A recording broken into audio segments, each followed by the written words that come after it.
Hey guys, welcome back to the Big Shoulders podcast, the Chicago podcast about the second city that is second to none. Today's guest is one of my favorite people, not just in Chicago, but in the world.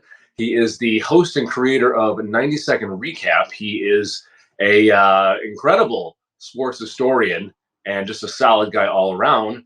Mike Coop, how are you, man? I'm well. It's we're gonna break rocks here in Chicago weather-wise today. I'm gonna get out to a college baseball game, and then we're gonna have tornadoes and hail tonight. So typical day in Chicago. Yeah, that's par for the course there. That's awesome. Yeah. That's awesome. So I guess we could start with 90-second recap. This is something it's relatively new. I have been really enjoying. I've learned more about, certainly baseball history, more from you than I think I have in my entire life. What was the impetus for 90-second recap? First off, thanks for the nod on it being informational. I'm really trying to make this. I'm trying to make this something that one of my kids, who's a fifth grade teacher, could play every single day in his classes if he felt like he needed a 2-minute break from a bunch of fifth graders. But the impetus was I've been a stay-at-home dad for the last 6 years, and technology has in no way passed me by. That said, there have been some things that have developed that I just I needed to be better up to speed on. So I was like, what's the best possible way to better understand things like social analytics? Well, you can't really go out and study somebody else's stuff. When I was at Microsoft, we used to talk about eating our own dog food. Growing up here outside Chicago, as well as I do that you may really enjoy eating a hot dog, but you don't want to know what the process is like to make it, right? You never want to go through the sausage making or the politics making process. So right. I figured there's only one way to do this, and I got to come up with something. I've got to make my own dog food or sausage and put it out there. So I looked around, and I've got an insane level of curiosity. I do have quite a bit of knowledge when it comes to sports history, particularly as it relates to Chicago sports history. And there's certainly a ton that I don't know, and thank God for Google, right? The internet provides what's not already up here. So I was like, all right, I've got a lot of hats. I have a very large hat collection. Let's combine that hat collection with my curiosity and what I can learn out there. And I blogged for many years back in the early days of blogging. And TLDR, too long didn't read, didn't really exist as a concept back then, but I was the king of the 3,000 to 5,000 word post. And I said, you know what? Nobody's going to watch a video that long. I'm not going to have the patience to write something that long. I'm getting older on a day-by-day basis. So let's do something that's much more succinct and that really fits kind of into that demographic these days where nobody has a whole lot of time. So 45 days ago, I launched it, didn't tell anybody about it for the first couple of weeks, have been slowly twisting knobs, turning dials, and just really trying to learn more on a daily basis about what works well. Keywords are obvious. You filled me on YouTube Shorts. So it's been a really good educational process. And again, I learned something new every day. I got a couple of retweets today. Nice. One from the president of the Negro Leagues Baseball Museum, and one from Bill Veck's grandson. Those are really gratifying for a guy like me sitting in Evanston, basically talking into a camera, hoping somebody might be out there listening. That's awesome. Yeah, 45 days in and you're already getting retweets. That's really cool. I love it when I see people take, the stuff that they really care about, the stuff that you just wouldn't think, as stuff that's just general interest, and are able to bring that love to people. So it's really cool. Again, I'm not a huge. I'm a baseball fan. I'm not anywhere as funny. You'd never know I was actually born into our family. By the way, everyone, Mike is my cousin, and besides Catholicism, our true religion in this family is baseball and sports. And so while I do have a love and deep appreciation for it, it is nowhere near the level that Coop and the family have. But I do respect it. I appreciate it. I guess we could start a good question here. With regard to baseball and obviously Chicago, what there's a clear difference between the the fandom and sort of like the exposure of our two baseball teams. Like I remember back in '05 when the White Sox went to the World Series, it was a big deal within the city. One of the things that kind of surprised me though is it was not nearly as, and this is not a dig on the White Sox. I'm a huge White Sox fan. I love the Sox. It wasn't nearly as big as when in 2016 the Cubs went to the World Series and won after 100 plus years. Why is it, and anybody's ever been to a Cubs game at Wrigley, it's a special thing. Even if you're a Sox fan, even if you're a diehard Comiskey person, I think you can't deny that there's something magic about Wrigley. There's something magic about Cubs fandom.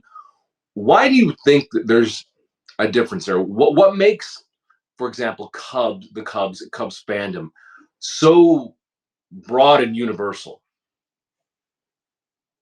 So part of it, you brought up a really good point there, which is the facility itself is insane. I mean, Wrigley Field, which has been largely rebuilt. I mean, it is the only existing Federal League stadium remaining in baseball. Right? It was built for the Chicago Federal team, opened in 1914. The Cubs moved in '16, and it's a special place, even though, again, the vast majority of it has been rebuilt. Old Comiskey was an awesome facility too. I mean, Wrigley, when you think about it, Fenway Park is the oldest facility in the major leagues. Fenway is second.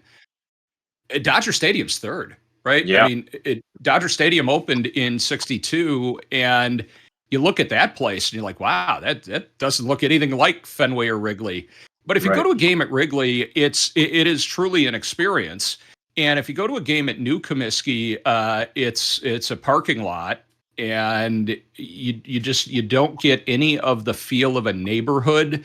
The concept, particularly if you step off the L, or if you step off the 22 or the 36 or the 152, any of the CTA buses that bring you right to the doorstep of the ballpark at Wrigley, it's so much better of an experience because you can walk around the neighborhood. You can do things before and after, and it's become a little plastic. I mean, certainly when I lived in the neighborhood, and I moved into Wrigleyville in 1990. Wow. The neighborhood has changed dramatically. But if you think about Bridgeport, where Comiskey Park is based, you've got there are a number of things that work against going to see a game there. One of which is the traffic coming off the Dan Ryan trying to get into the ballpark is nightmarish. You just don't have much in terms of neighborhood infrastructure, and that's really what the team, the White Sox, are going for, and potentially trying to build a new ballpark in that 78th neighborhood here in Chicago. They're talking about, and Cubs owner Jerry Reinsdorf is trying to get $1 billion from the city and the state to build a new ballpark. And our governor basically said fangool to him yesterday, and good for our governor, because Jerry Reinsdorf's a billionaire. Like so many of these owners, he could easily fund this. But back to your question, what makes it different, and what makes the experience different? I married a White Sox fan, right? We are a mixed family. We're a mixed marriage. I get down to New Comiskey multiple times a year. It has become a good place to watch a ball game. Sure. Unfortunately, it has not become a good place to watch the ball team, and that's a different discussion. But Chicago's always been a Cubs town. I mean, to your point about the differences in '05 versus '16, you've got more fans, and I don't know if it's based on the fact that for 25 years the Cubs were here, actually as the White Stockings. So from 1876 to 1901, there was no second team because there was just the National League. American League comes to town 1901. The White Sox moved down from St. Paul. So, they've been here. They've had 123 years to catch up. They're not there yet.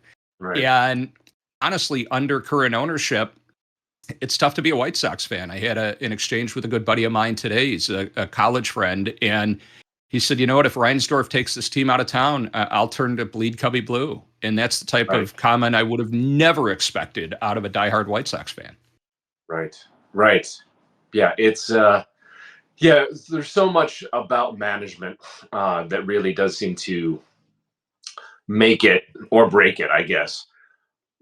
I guess in terms of the historical aspect of it, do you think? And again, I remember it happening, but I was a kid when it happened.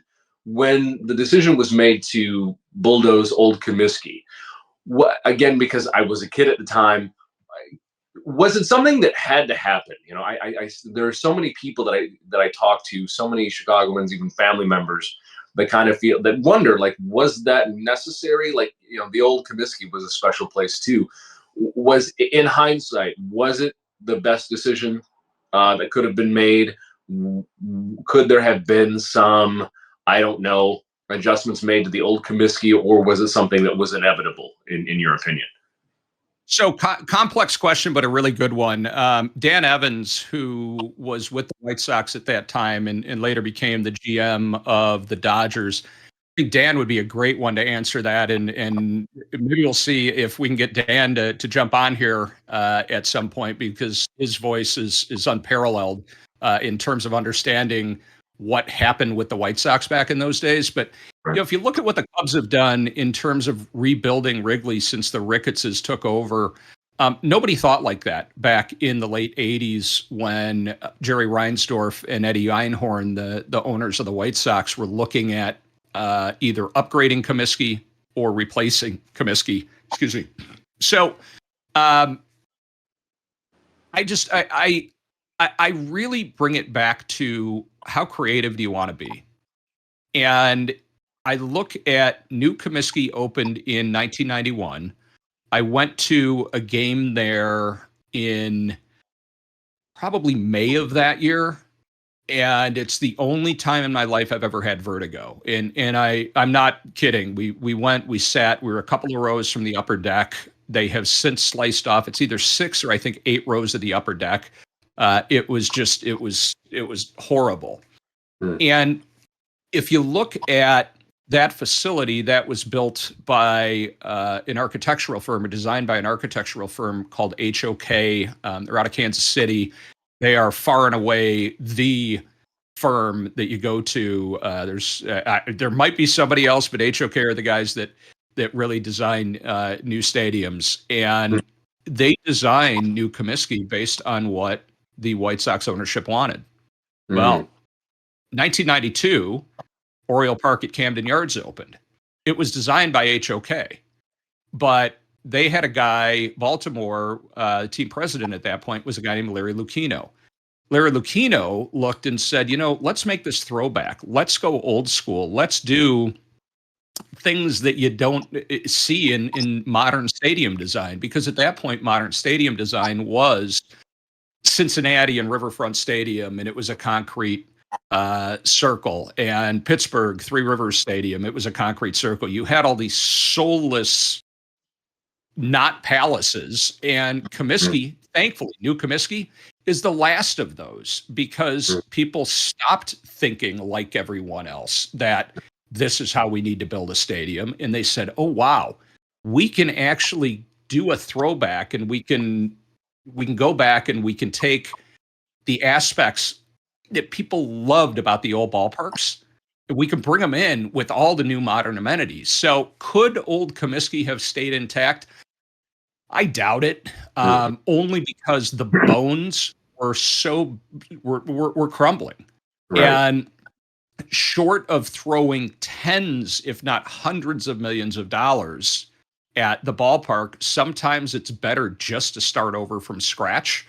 Sure. The Cubs certainly don't have that ability, nor do, let's say, the Red Sox, because they're hemmed in by the neighborhood. If you look at Boston, you look at Fenway Park. The reason that you've got the Green Monster in left field is Lansdowne Street runs right there. Mm-hmm. You can't do anything other than put a wall there and make it really tall. So right. with Comiskey, with New Comiskey, you didn't have the restrictions that forced you to be creative. You had what was a big parking lot. So they built something, and I'll go back to Joni Mitchell. with old Comiskey. They paved Paradise and they put up a parking lot. Right. Okay. All right. That makes sense. Yeah. And I do remember reading or hearing people talk about that a lot of it was a structural issue, and yeah, it would have come down eventually. So that makes sense. With I guess with regard to, I'm trying to think, I don't know if I have any more baseball questions. Well, let me ask you this before we get into football. What for you right now? What has been the most exciting sports news? Again, assuming there is. If there isn't, no problem. What has been the most exciting sports news or sports development or in Chicago in recent years? Maybe within the last year, the past few years. Is there anything that's going on that has you really excited? Anything? Any new development? Uh, Anything like that? Well, if I can go immediate moment, like macro, less than 36 hours ago, the Cubs re-signed Cody Bellinger to a 3-year deal, and he gets opt-outs after each of the first 2 years. But that's a huge deal if you're a Cubs fan. On the kind of on the overall front, Connor Bedard going first to the Blackhawks in last year's draft has been crazy exciting. He's just coming back from a broken jaw. His jaw was wired shut for a month. That was not good. But when you consider that, this dude's the age of a lot of high school seniors, and he's making it happen at the United Center in Chicago, it's just insane in terms of what the promise of hockey could look like again. The Hawks just retired Chris Chelios's jersey on Sunday night. And, Chelly, born in Evergreen Park, Chicago boy, Mount Carmel grad, played at Wisconsin. He was in Montreal for years, and then he comes over here, and he's a superhero in Chicago. So his number 7 is in the rafters now. It might get retired again because Brett Seabrook wore that number during the Hawks' reign with their 3 Stanley Cups. But so, hockey is hopefully going to start to become exciting again because there have been some very lean years. The Bulls and White Sox, it's been really tough to be a fan of either of those clubs for the last few years. Right. The Cubs obviously in 2016 had something that was magical. It was I am thrilled that I saw it in my lifetime. I'm thrilled my dad saw it before he passed away. It's something that my grandfather, who lived from 1914 to 1982, he never saw the Cubs win a World Series, right? So you look at that and you kind of feel for the people in Cleveland, right? Who it hurt for them, but boy, it felt good to be us. So for sure. The fact that in the near future, the Bears may end up with a new stadium, that is certainly big news, and it's not big news on the field. The big question on the field for the Bears is, what are they going to do with that number 1 draft pick this year? Justin Fields has been their quarterback the last few years. He has arguably underperformed. I think most people will tell you that he's underperformed. And the question is, does the Chicago Bears brain trust, do they keep Fields? They made the decision to keep Eberflus, the head coach. So in bringing him back, is that the opportunity that, hey, maybe we didn't give you the right horses on the field, and we're going to give you another couple of years, and we're going to give you a new quarterback? Or might they peddle that pick to try to get some other horses to put around Fields? So that's a big question. But the fact that we may see a replacement stadium for the Bears, that is big news. That's a potential big deal. Excuse me. And it may be Arlington Heights. It may be Chicago. It may be in the parking lot just south of Soldier Field, just north of McCormick Place. So that remains to be seen. I think there was a little movement yesterday from the city of Arlington Heights and the tax assessor in terms of how the parcel has been assessed. The Bears went in there. They bought Arlington Park Racetrack. They tore down Arlington Park Racetrack, and then they didn't like the tax assessment. Which, it was assessed. I believe that they assessed the parcel at what they purchased it for. So I don't know the first thing about Yeah, tax assessments, but this is I was one of my questions was I was going to be the new potential stadium for the Bears. I have that article about the assessment, and they're from the Tribune here, and I guess one of the questions, it seems impossible to me to think about the Bears not being at Soldier Field, and I kind of wanted to dig into this for you. Obviously, I'm old enough to have remembered the '85 Bears and the magic that was the Ditka years and all of that, and even when the Bears are bad, it's just I can't like. There's other football teams that I love, but I'm always going to be a Bears fan, and always have the hope that maybe we'll reclaim that '85 glory at some point. With regard to a new stadium, is it necessary? Like you said, what I find so interesting is it seemed like Arlington Heights was a foregone conclusion, and now it's so interesting because the Tribune here is saying, now you've got Arlington Heights in the mix. You've got the city coming back and saying, "Oh no, we can be competitive." But then you've got Naperville, Rockford, even Waukegan throwing their hats in the ring. It For me, it feels a little. It would partially bum me out in that in Chicago, we're one of the few sports towns where all of our teams have their stadiums within the city limits. And I think that's kind of cool because not everyone does. And again, if Arlington Heights ends up being what's best for the Bears, okay, that's cool, fine. But in your opinion, is it necessary? Can Soldier Field or the South parking lot? Do you think do you think the city can come back with a real offer? Um, what are your thoughts there? Are the Bears still the Bears, whether they're in the suburbs? What are your thoughts on that? yeah, without a doubt. I mean, I think that's the first and foremost. That's the most important thing. The Bears are the Bears. The Bears are the Bears, no matter where they're playing. Right. So, um, when the around here, as you well know, we talk about the spaceship. So, if for viewers or listeners that don't know what Soldier Field looks like, it's a historic old Doric columns on either side, was built as a memorial to those who fought in wars. And on the north end of the field, outside of the stadium, as you exit and go north, there are a couple of monuments, and one that wraps around the east side to those who fought and lost their lives. And it's the proper type of memorial for a facility called Soldier Field.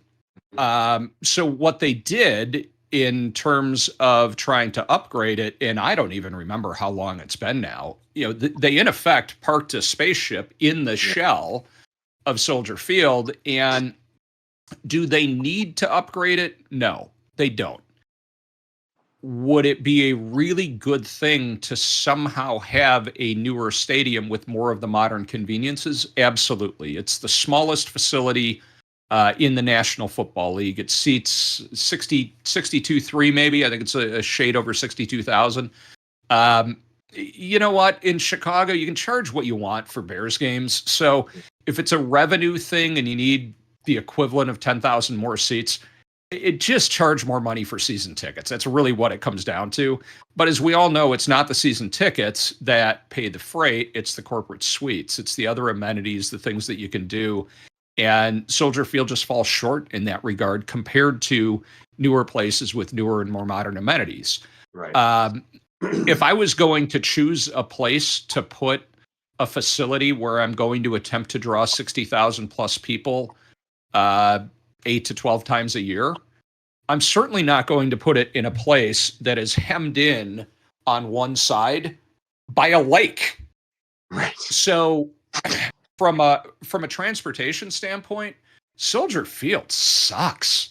Yeah. It's horrible to get to. It's even worse to get out of. Right. I'm so fortunate that we can take the L and walk over. We can take the L to one of the shuttle buses. But if you live in the south suburbs, you're coming up the Dan Ryan. If you live southwest, you're coming up the Stevenson. If you live out west, you're coming in the Ike. If you live northwest, it's the Kennedy. If you live north, it's the Edens. There isn't a case where you can make it easily to a game. Yes, you could take commuter rail, you could take Metro, but then it's a hike to get over to the stadium from there. It's a horrible location. Right. That said, it's Soldier Field. I mean, Right. it's been there for a very long time. Now that said, the Bears have been around since 1920. Well, the franchise has been around since 1920. They started in Decatur as the Decatur Staleys. They moved up here the next year. I have to catch myself. I had to catch myself just now. The Bears didn't start playing at Soldier Field until after they left Wrigley in '71. So it's not like the Bears have been there forever. They've been there the vast majority of my life. Certainly, they've been there all of your life. Yeah. And it's a place that people know and love. But if they go to Arlington Heights, they're not going to freaking Waukegan. They're not going to freaking Naperville. It might go to Arlington Heights, but one of the reasons that football is so interesting from a fan standpoint is you get out to those.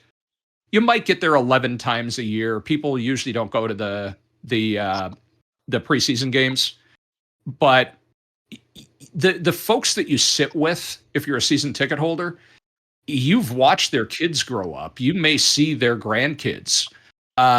You've probably been sitting in those same seats for a lot of folks for 20, 30, 40 years. Mm-hmm. When you move stadiums, it's like breaking up a family. And teams that are smart will do their best to try to allocate season tickets in a new facility according to the wishes of their season ticket holders that want to sit with their friends who've been there whom they've been sitting with forever. But that may not work out. And sure, you can still end up tailgating with them, but it ends up being a real struggle. And that's one of the things that I think teams too often lose sight of is it's an experience. If you hold baseball tickets, you've got 81 events a year. If you hold hockey tickets or basketball tickets, you've got 41 events a year.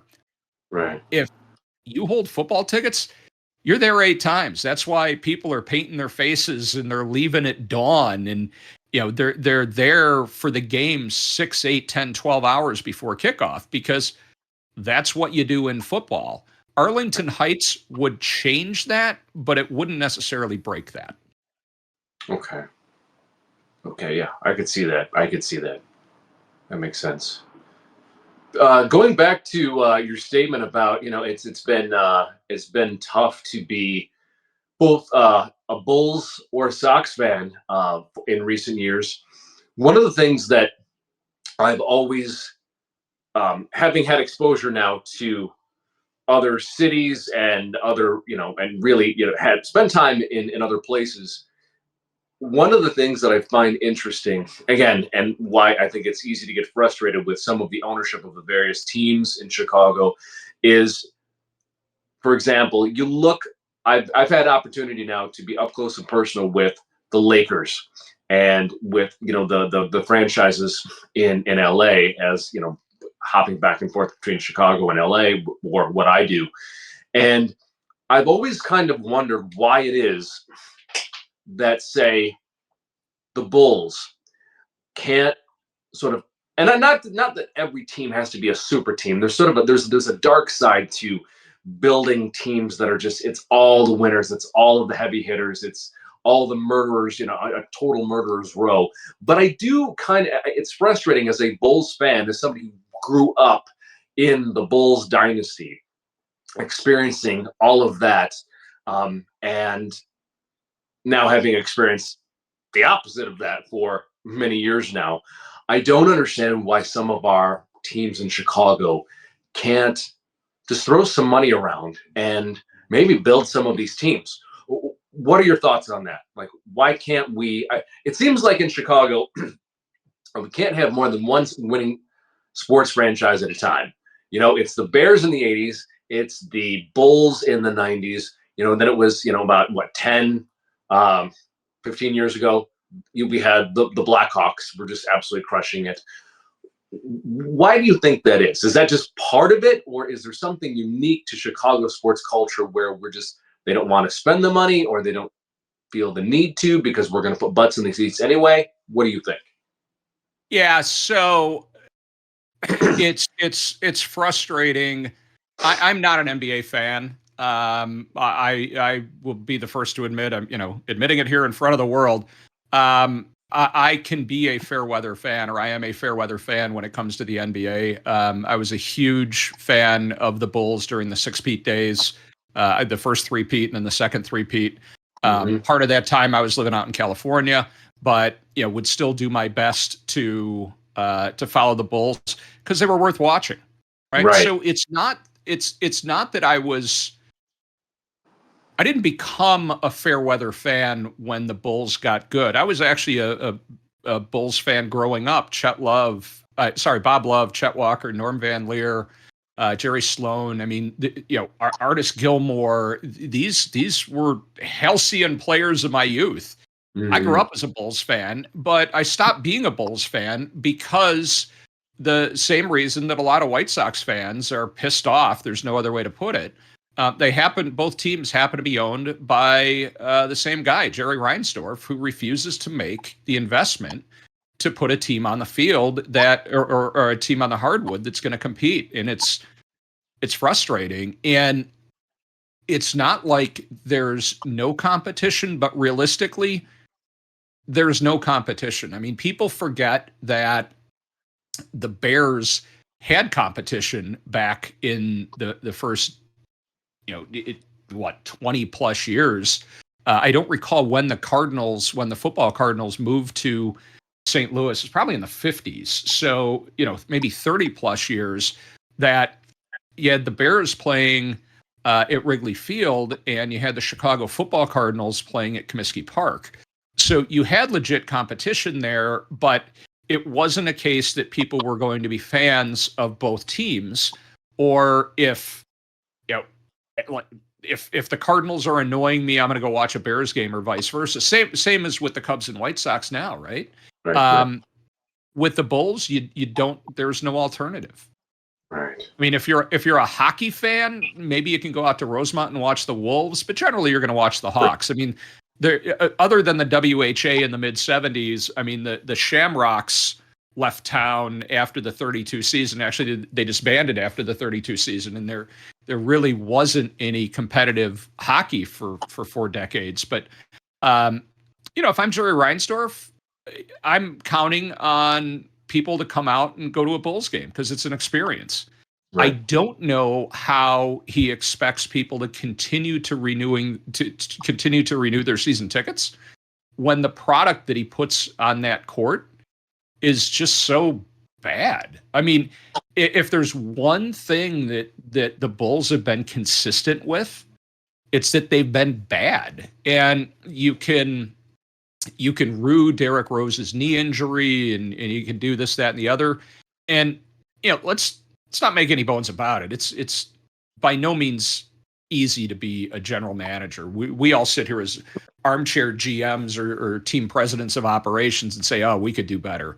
But the reality is we could do better given the ability to loosen the purse strings. So if Chris Getz, who's now the White Sox general manager, I can't even pronounce the name of the guy from the Bulls, and that's not a knock on him or the fact that he's from Europe. It's that I don't track the Bulls closely enough. But I don't believe that the men, and sadly it's all men calling the shots in these franchises. I don't believe these are dumb people, right? But are they pecuniary? Are they tight-fisted? Are they cheap? Well, in Jerry Reinsdorf's case, yeah, he refuses to spend the money. He's cheap. He's a skinflint. I mean, and that's nothing new in Chicago sports. I mean, I look back, George Halas. There was a famous quote about George Halas that he throws, I don't know if it was nickels or quarters, but let's go with quarters. He throws quarters around like they're manhole covers. Point being that he didn't want to part with a quarter if he didn't have to. And Reinsdorf is the same way. I look at what's going on out in Oakland right now with just the debacle that is the Athletics. John Fisher, I'll say it right here, probably the worst owner in American professional sports, which is good because, there's got to be somebody below Reinsdorf and a few others. Right. But the A's fans are really making this embarrassing for John Fisher. And John Fisher has made his potential and now probably not going to happen move to Vegas embarrassing on his own, just because they got way out over their ski tips. They were trying to build the train tracks as they were driving the train, and they're in a big derailment right now. I don't see Chicago sports fans doing something similar. I don't see Bulls fans boycotting the team. I don't see White Sox fans boycotting the team. But it's really hit them in the pocketbook is the only place that is going to make an impact for some of these owners, certainly for Jerry Reinsdorf. And his pocketbook is deep enough that he can handle it. I'm not crying any tears for him if Bulls and White Sox fans don't come out. Gotcha. I see. Yeah. It is what it is. I guess, well, shifting gears a bit, we've obviously covered the sports pretty well. It's going to be, I think, the most. I'm just keeping a tight eye on what's going on with the Bears. I think it'll be interesting to see what goes on there. Having spent a little time and seen SoFi Stadium, the potential for what any sort of new Bears stadium could be. It's like, oh, okay. It's like, all right, maybe it's not within the city limits, but man, it could be pretty awesome. I mean, right.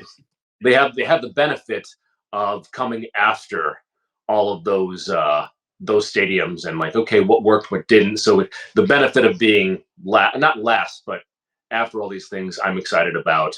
And if I can interrupt you there for just a second, going back to Comiskey and new Comiskey built in 91, Camden Yards at Oriole Park at Camden Yards built at 92.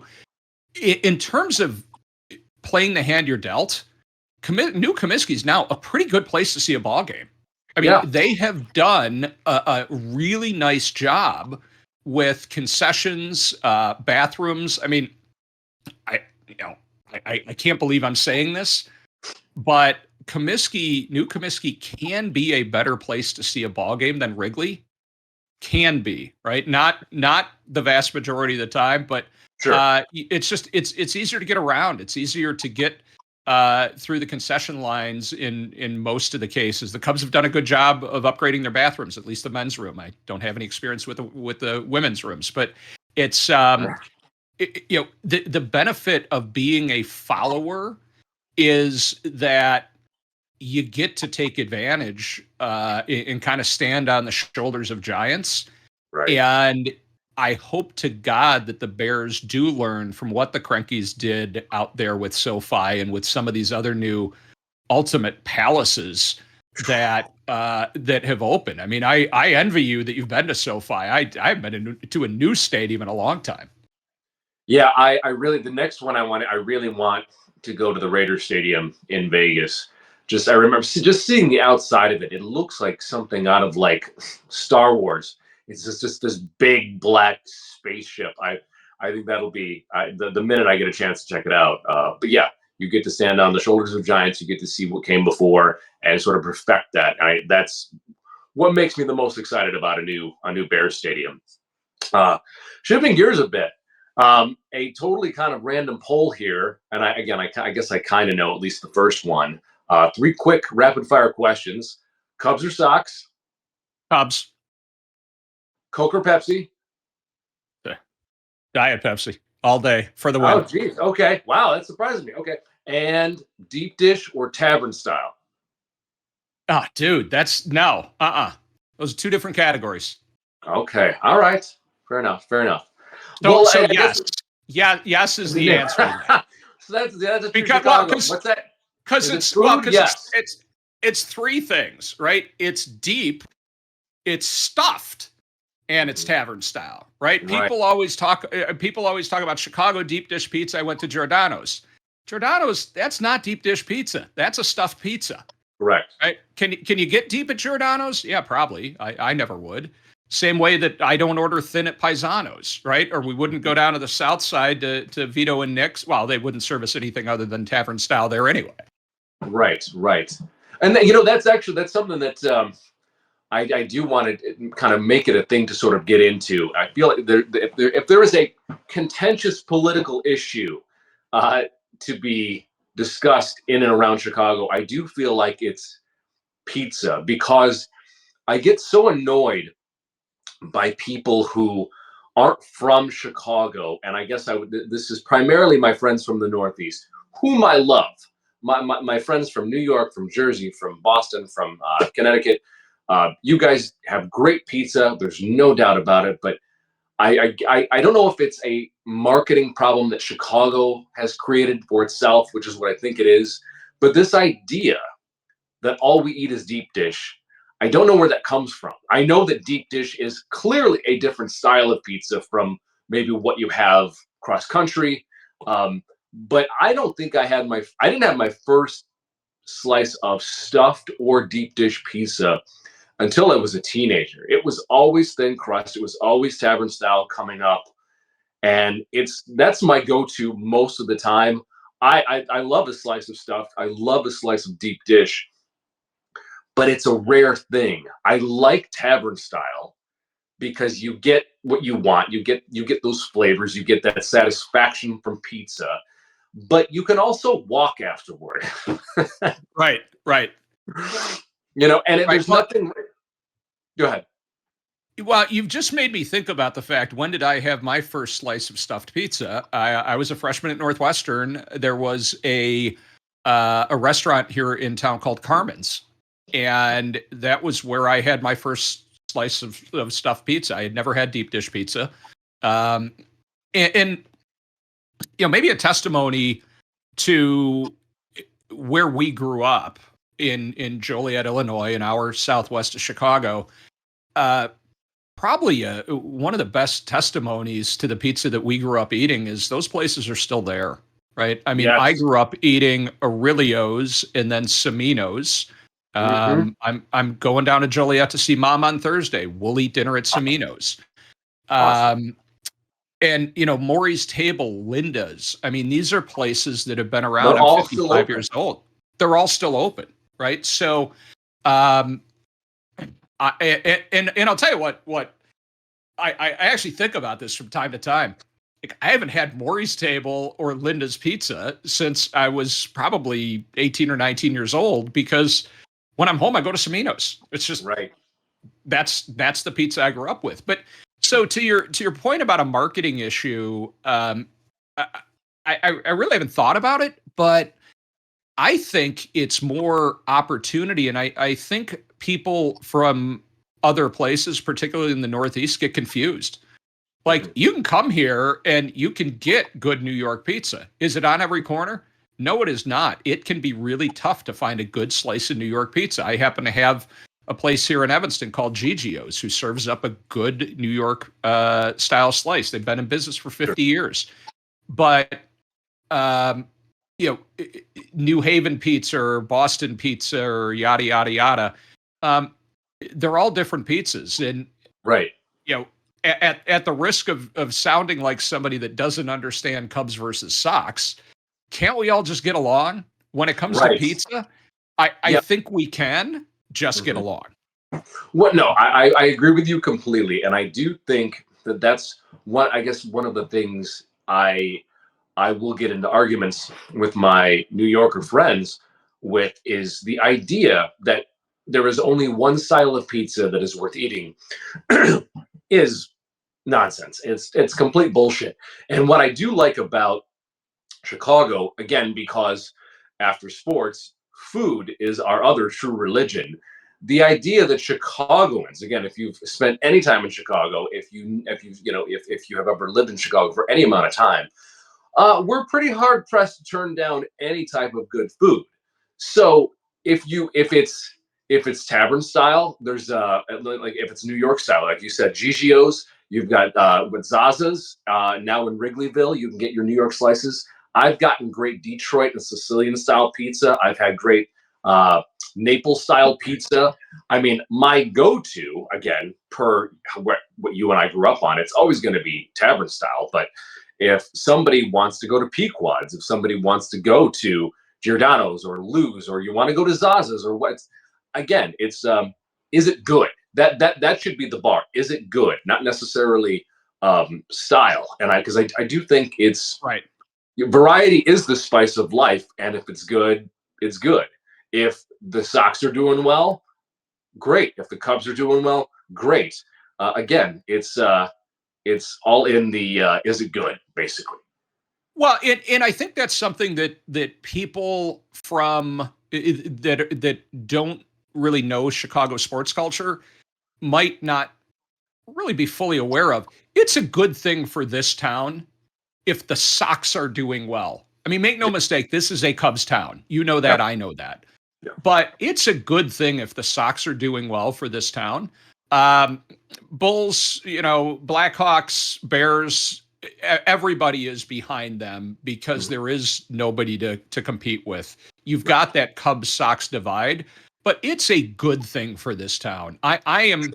I would be thrilled to see the White Sox do well, if for no other reason than my wife and half of my kids would be happier.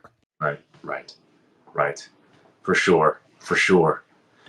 By the way, one thing we can't all agree on in Chicago is 16-inch softball. None of that 12-inch stuff. This happens to be an indoor training ball. We use this to play catch with for travel softball, just to get the hands open, but it's a convenient thing. I mean, I've got a baseball sitting on my desk, and I've got an indoor 16-inch ball sitting on my desk. And if there is absolutely one thing we can all agree on in Chicago, in terms of spheroid, leather-covered balls, it's 16-inch softball. Yeah, it's one of those things when you've lived your whole life in an area, and then you do end up for work or for whatever reason going other places. It's always a surprise when you realize the stuff you've taken for granted your whole life, stuff like softball, like that's not a big thing other places. I remember when I was out up in Northern California, and I can't remember where we were going, but nobody could decide on what they wanted to eat. And I'm like, why don't we just get some pizza puffs and then decide from there? And like literally everybody looked at me like, what the hell's a pizza puff? I'm like, a pizza puff. And I like right in that moment I realized, oh, wait a minute. No one had a clue what I was talking about. And I'm like, oh, this is like the softball. This isn't a thing they do everywhere. And then I ended up introducing my California family to pizza puffs when I brought them into the city. And they're like, how is this not everywhere? And again, it sort of reminded me that Chicago probably, I feel more than LA or New York, has all of these little gems that the rest of the country is still discovering.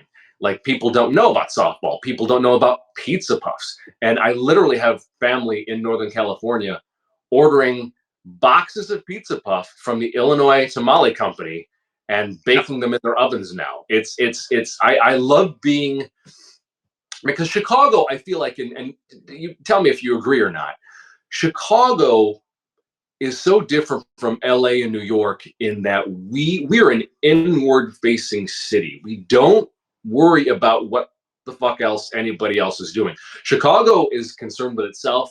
We have a great sports culture, great food culture, architecture, art. We have all these things, and we're completely inward facing, I feel like, for the most part, which is good because it allows us to just focus on what we do really well. And then people, when they give us a chance to come into the city, they're like, oh shit, this is pretty great. Right. What I feel like is starting to happen now, and I've sort of seen this certainly in the last 5 years, but I could say maybe going back maybe as 7 or 8 years, we have a new generation of influencers and podcasts. You have 77 Flavors of Chicago. You have the Chicago History Podcast, Number 6 with Cheese. You have these folks that are coming up. A guy who used to call himself Omnivorous Adam, who's now going by his name, Adam Witt, who it's all about cooking and food and on his channel. these people are blowing up and they have massive audiences within and outside of Chicago. And I feel like Chicago is finally one oh also six figure Dilla. He is a Chicago historian based on the South Side. He does South Side Chicago tours. He's a great follow Hmm. on Instagram, along with Coop um, at Thank you. 90 second recap. There's so many. It feels like there's a momentum going on within the city to share with the rest of the world just how dope Chicago is. And that's not something I feel like we have done before. We've always had TV shows filmed in Chicago. We have obviously a great film history, from the Blues Brothers to the John Hughes films to The Fugitive, and so on. But there's a momentum going on right now within the city in what we are taking what is so great about us, what we've always appreciated and loved, and sharing it with the world. And it's really resonating. Um, and I say this because my California, like literally in the last trip back to Chicago, I had nieces and nephews from California come in, and we would be walking through Humboldt Park, West Town, Lincoln Square, you name it. And my nieces and nephews are going on and they're looking up rent, and they are blown away at how much cheaper the rent is. And like, wait a minute. So I can pay less in rent. I can ditch my car because of the L train and get my CTA passes. Um, there's great food on every corner, and I have an incredible sports culture. Um, I never would have thought, and again, probably it's that Chicago Midwest modesty. It's like, yeah, we don't brag too much. When we do well, we're proud of it, but we don't brag or hype ourselves like the New Yorkers or the Angelinos do. And I feel like Chicago's kind of allowing itself permission to say, oh no, you want food, you want sports, you want art and culture, we got it all. Is that something? Is that am I only noticing this? Is this something that you've seen? Do you feel an electricity in the city? Is there anything on your end that you're seeing a vibe? So, it's always interesting to me. I lived out in the Bay Area for about 15 years. I worked in New York City in '93, and then moved out to Silicon Valley at the end of '93, and was out there for 15 years. And I never I never really realized, the coasts from a culture standpoint, your influencers, your trends, your trendsetters, they come from the coasts. And it's freaking obvious now, right? But there was no internet back then, or at least there Mm-hmm. was no, consumer internet. Um, Getting out there, first being in New York, and then being in the Bay Area, it it opened my eyes to a lot of things. And excuse me, it really opened my eyes to how great Chicago is. And I didn't really miss sports while I was out there, because I'd get to Giants games and I'd see the Cubs, or I could get down to the Shark Tank and see a Hawks game. But man, the stuff that I missed, I missed food. I desperately missed food. Right. And you're right in that it's great for Chicago to be having its moment right now. Mm-hmm. Uh, Portillo's, some if our viewers or listeners aren't familiar with Portillo's, next time you get near a Portillo's, go have an Italian beef sandwich, or go have an Italian sausage, or just go have a hot dog. Portillo's is going to Denver. They just announced that they're going to be opening their first store in Denver soon, and they're in Florida and they're in Arizona, places that Chicagoans tend to go to die. Right. So the fact that we're seeing a more broad, um, it's not acceptance, it's recognition. You really did hit the nail on the head in terms of, it's being recognized. Like, I think Chicagoans have always been happy to talk about this city. I love Chicago. I have always worn my Chicagoism on my sleeve. But I'll also say that you commented on a number of the things that are so great about Chicago. It's really the weather that keeps Chicago in check. I mean, Right. it's like I said, it's going to be in the 70s today. It's the end of February. we will wake up to snow on the ground tomorrow. And Right. we have had the mildest of mild winters. I mean, I remember when I was in college walking up Sheridan Road from my dorm to my classes during winter quarter, it sucked. And we lost something like 30 kids during winter quarter. As when I was a freshman at Northwestern, something like 30 kids transferred out because they couldn't handle it. So, the city of big shoulders, this weather, it toughens you up. It makes Yeah. you a stronger, more resilient person. And when I moved out to California, I lamented that I couldn't find gyros, Right. pizza, good Italian sausage on my pizza. Right. Did I say gyros? Gyros, You cheese did. fries. Right. Yeah, good sausage pizza, and either a good hot dog or good Italian beef. Right. And that was a real struggle. In the fact that there are people like yourself that are from here that have gone elsewhere that are really doing what you can to just promote how great Chicago is. Right. It's almost like a self-fulfilling prophecy because even if you're no longer here, it's still really easy to love this place and miss this place. Absolutely, absolutely. And then that was the thing too. Is I remember when I had made the decision that I needed to go plant a flag in LA, per screenwriting, per acting. I remember people saying, "Oh, you're not you're not good enough for us." Chicago was. I'm like, that has nothing to do with it. There's you can. This is, and I said, let me be very clear. You can take the guy out of Chicago. You can't ever take the Chicago out of the guy. It is impossible. The embarrassment of riches of, like you said, food, the embarrassment of riches of the ease of CTA, the embarrassment of riches of culture and museums and art.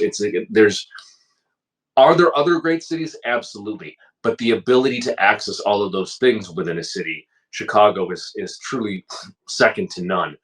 And I like what you talked about, what you mentioned there about how our weather, our weather really toughens you up. That is absolutely true because in my time on the West Coast, it really became very clear to me how much weather affects the culture of a place. And one of the toughest things about LA that to wrap my head around and to get used to was that there's winter's never coming. And because winter never comes, it doesn't create a sense of urgency. Whereas in Chicago, to your points, we're counting down the days of winter. And once spring breaks, even if it's 50 degrees, we're in shorts and we're going to the Right. lake. And the rest of the country is looking at us like, what is wrong with you guys? Well, go through a Chicago winter and you'll know exactly what we mean.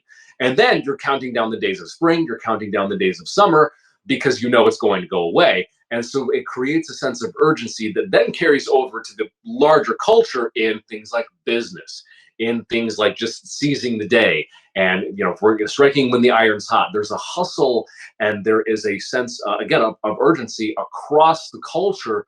If you come up in Chicago, if you come up in the greater Midwest, greater Chicagoland area, that places like Southern California just don't have because, again, winter isn't coming.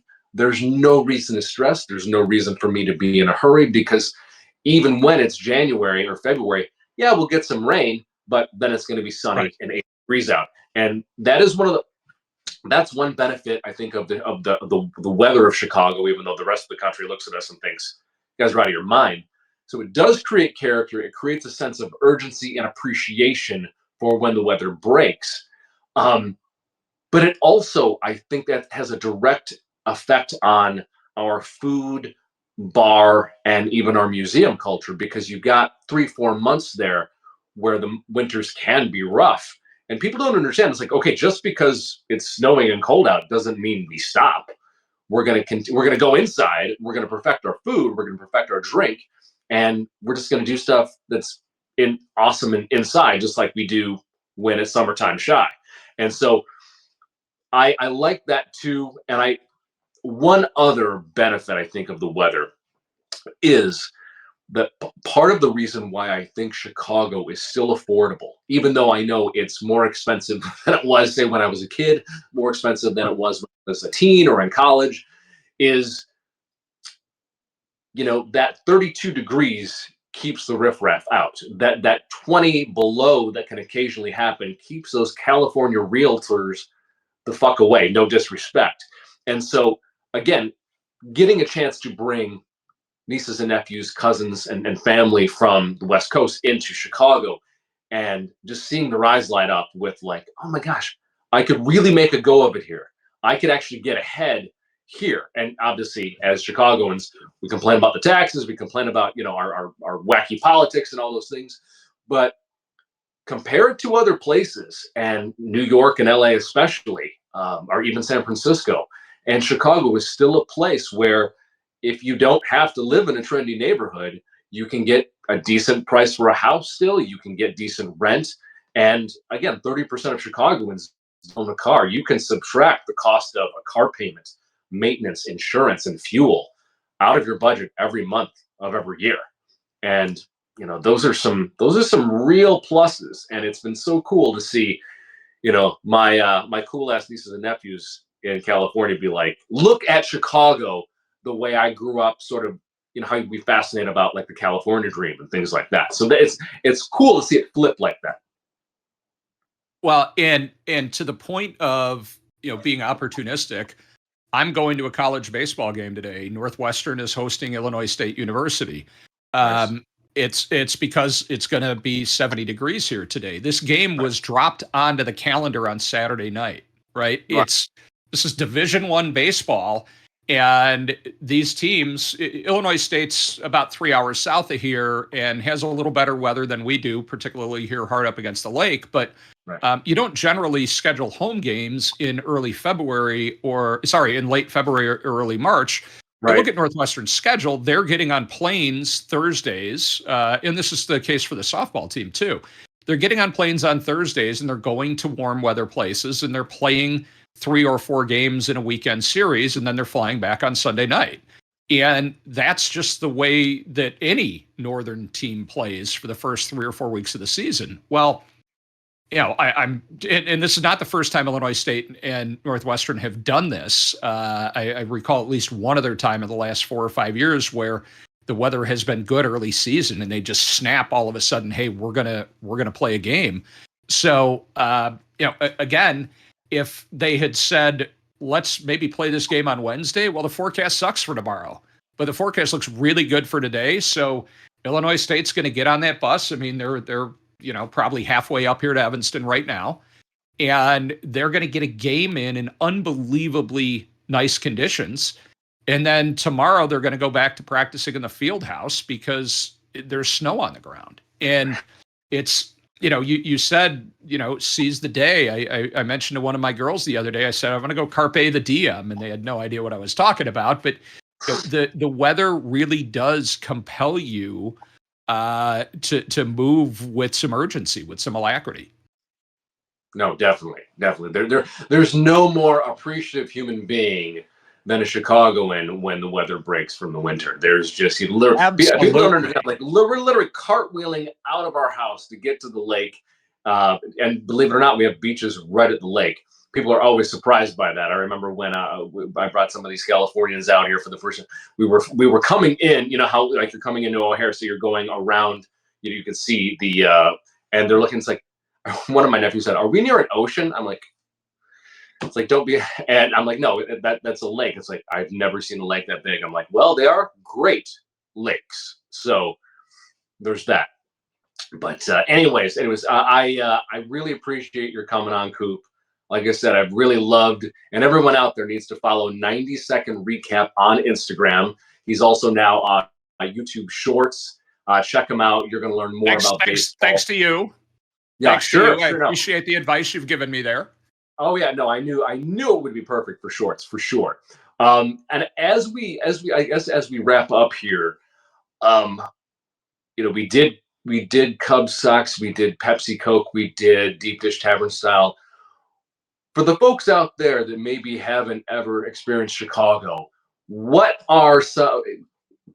a food or maybe a place to sightsee that doesn't normally get a lot of marketing or a lot of push that you think if you're a first timer to Chicago, besides the Chicago hot dogs, besides the pizza, besides the Italian beef, what's one food you think that's quintessentially Chicago you think people should get, and what's one spot that any visit to Chicago absolutely having certainly a first time visit people should hit?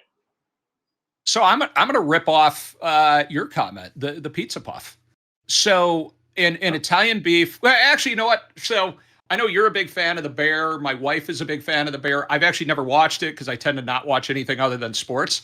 But go get yourself an Italian beef sandwich, and if you have the opportunity, if you happen to be downtown in River West, go over to Mr. Beef on Orleans. I mean, that is what the Bear is based on. That is the OG Italian beef joint. And while it's not the original Italian beef joint, it's what the Bear is based on. But the pizza puff, you can't go wrong with that. I bought a 4-pack the other day. The pizza puff is uniquely Chicago. And I was thinking about it now, the fact that it comes with a crisping sleeve, so you can do it in the microwave. They beat the Hot Pocket guys to the punch. They really were the original Hot Pocket guys, and they didn't know it. But you want it deep fried, right? Which is why you got to go get it at a place with the Vienna beef sign on it, because you know you're going to be able to get a good pizza puff there.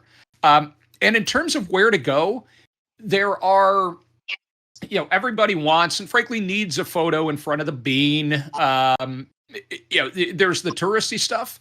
But I'm going to suggest one that is extremely accessible on public transit. Go to a cemetery. Chicago has great cemeteries, right? It's not. I don't know that we have a cemetery that is on par with like Père Lachaise in Paris, but Rose Hill Cemetery, Rose Hill Cemetery. Cavalry, which is Cavalry,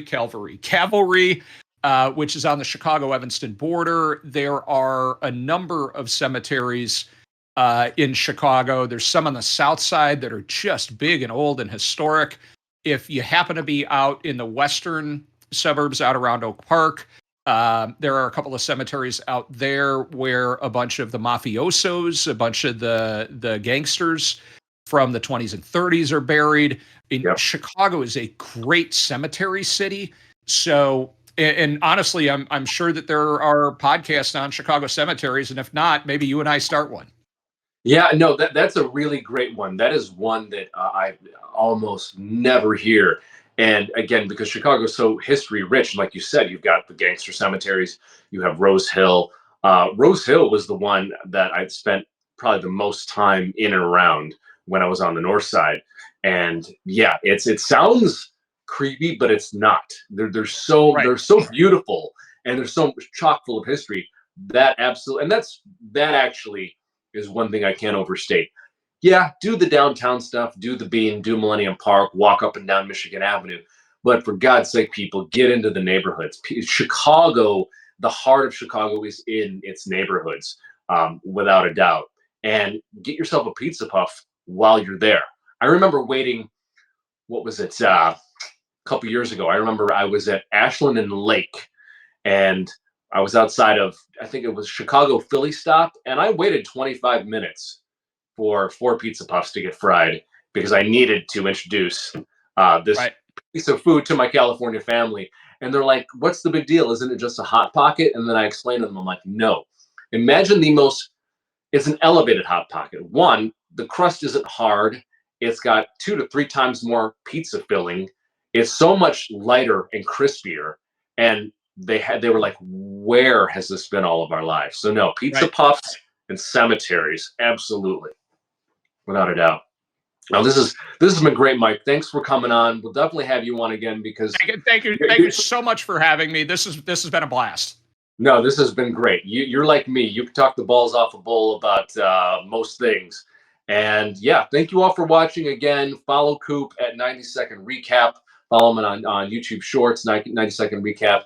And get yourself a pizza puff, and we will see you all next time. So thanks again, everyone.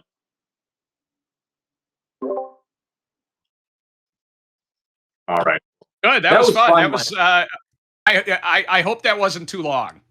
No, no, no. Yeah, we're about to be an hour and change.